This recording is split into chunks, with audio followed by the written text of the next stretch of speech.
افغانستان سے پاکستان میں دراندازی کی کوشش ناکام، ضلع دیر میں 3 دہشت گرد ہلاک کر دیے گئے۔ افغان حکومت دہشت گرد کارروائیوں کے لیے افغان سرزمین کا استعمال روکے، ISPR کا بیان۔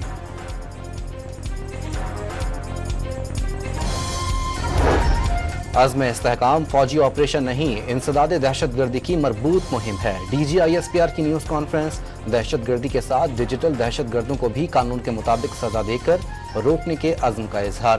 بنو امن احتجاج میں مسلح افراد نے فائرنگ کی، پریس کانفرنس میں ویڈیوز صحافیوں کو دکھا دی۔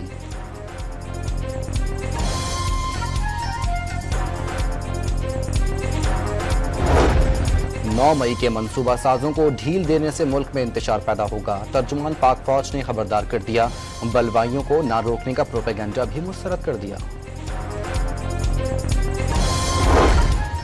DG ISPR کی نیوز کانفرنس، حکومت کی نااہلی کے خلاف تھی، اپوزیشن لیڈر عمر ایوب کا دعویٰ ہے، بے نامی اکاؤنٹ سے متعلق سوال نامہ وزیر اعظم شہباز شریف کو بھجوانے کا مشورہ۔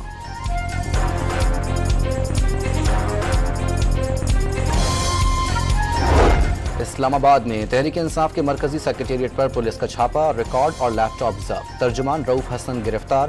ڈیجیٹل مواد کی روشنی میں تحریک انصاف کے ڈیجیٹل میڈیا ونگ پر چھاپا مارا، ترجمان وزارت داخلہ کا بیان۔ چیئرمین PTI نے کارروائی کا ہدف MNAs کے حلف نامے قرار دے دیے۔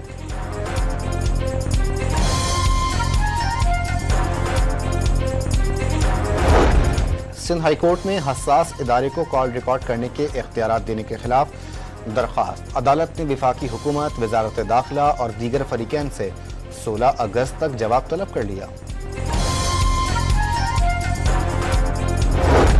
پشاور کے تھانہ مچھنی گیٹ کی حدود میں فائرنگ، خاتون اور بچے سمیت 3 افراد جاں بحق، مقتولین کا رشتہ داروں سے تنازع چل رہا تھا، پولیس کی ابتدائی تفتیش۔